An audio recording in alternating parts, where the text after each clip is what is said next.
There are many times in life that we feel invisible or unseen by those around us, by God or by opportunity. We feel unseen, unknown, and insignificant. Do you recognize this feeling in yourself? I have been known on more than one occasion in my life, after a particular painful time, crying out to God and saying, "Hey God, I'm still here. Do you see me? Did you forget about me?" You might laugh at this, but the feeling can be real. Feeling like you're missing out, like opportunities land in everyone else's lap except for yours.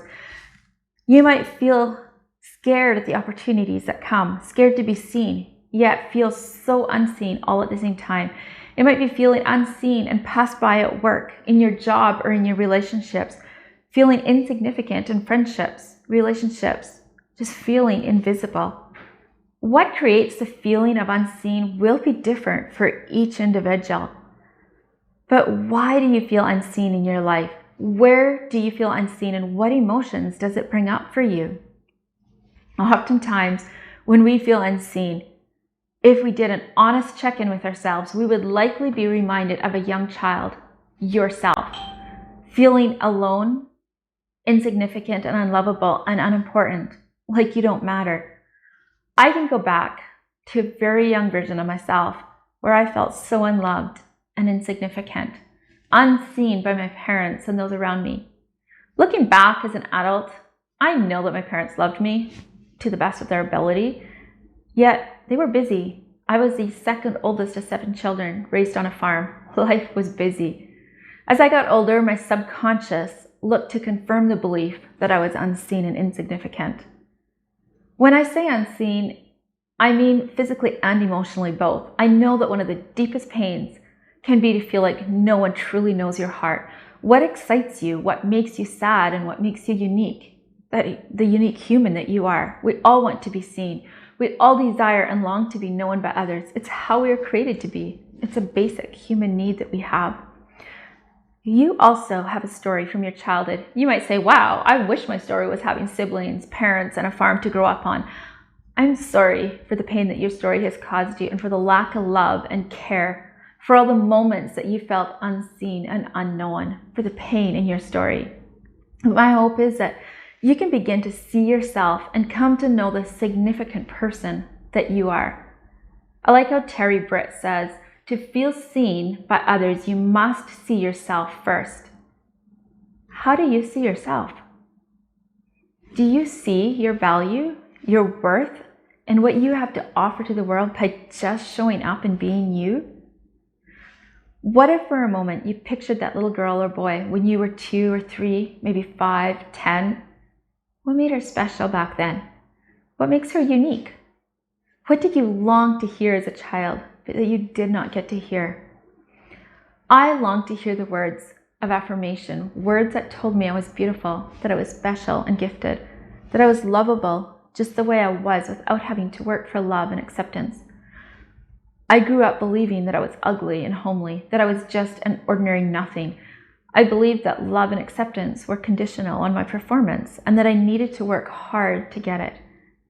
I took that belief with me into relationships, into friendships, into work, into every area of my life, including my relationship with God. I believed that He made a mistake when He made me.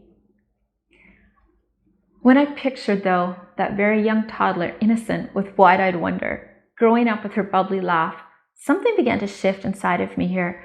I knew that she was lovable. Yep, she got into trouble, made mistakes. But she was not all those things that I had called her for so many years. And I could begin to change the narrative of the young girl that felt so unknown and invisible.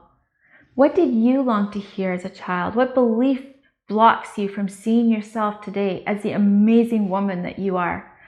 And what belief blocks you from believing that others see you and see the beauty that you offer to the world? What is it that you need to see in yourself? You can choose to hang on to your old beliefs and patterns that say you are not worthy of being seen, or you can look within, discover the truth of who you really are, and change the narrative and the belief. Is it easy? It's not. I wish that I could say that it was. But it takes work. But more than that, it takes courage. Feeling seen is a choice. You might say, "No, wait, It is what others do. They see how they see me or how they don't. But let's go back a moment. It begins with how you see yourself. What are you willing to shift in your life so that you can feel seen? Are you willing to take a close look at who you really are, who God made you to be? He did not make a mistake. You are not a mistake. There's a purpose and a reason for you on this beautiful planet. When you see yourself and value your unique idiosyncrasies, your strengths and qualities, the values, just you give yourself permission to be seen and acceptance, first by you and then by others as you accept yourself. It doesn't matter whether you are loud or quiet, an introvert or an extrovert. It doesn't matter what your personality style is or your Enneagram number is. You are unique and amazing, and you have a gift to offer to the world. And when you can see and know this, you will begin to let that part of you be seen. So how much of you do you hide? You can take action by shifting a belief. Begin with observing. Are you playing small? And where in your life do you play small? Where do you hide? You might say, well, I'm shy. That's okay. What do you as a quiet thinker offer the world around you? Again, how does God see you? You are fearfully and wonderfully made. You are seen and known by Him. He knew you before you were even born. He has your name written on the palm of His hand. Isaiah 49:16 says, see, I have written your name on the palms of my hand. I love this verse as I think about a tattoo. When someone gets a tattoo or they get something engraved, they do it because it's special. It's meaningful to them. He has your name written on the palm of His hand. And Marshall says, we are all called to something bigger and better. For it is when we are called by the world that we truly can see ourselves and who we are and what we stand for and what we treasure. Do our treasures lie in the eyes of the world or in the one who created us? We put so much pressure on ourselves to perform for others. But what if we change the focus? He made you, uniquely you, and He sees you. As I said earlier, I've called out many times, hey God, I'm here still. Have you forgotten about me? Do you see me? He sees you and He knows you. For myself, when I feel He's forgotten me, it's usually when I have been too busy with my own thoughts, my own insecurities, and day-to-day life that I forget to take care of myself and to spend time with the one who made me. So get curious. What is going on for you, in you and around you? I stood in an event some time ago where there was a lot of action and chatter going on around me. I stood by myself for a moment and I briefly felt that uncomfortable feeling of I'm alone. And that old feeling of unseen crept in. I quickly recognized it for what it was, and I rather got curious. Why was I feeling this way? Was it true? No, the message was not true at all. So I began to look outward and I got curious about what was going on around me, and it was fascinating to observe the room from a different perspective and the commotion and the activities that was going on. The narrative of unseen and the insecurity that comes along with it left, and I enjoyed a moment of quiet among the hubbub of commotion, observing how others were also doing in the midst of noise and laughter.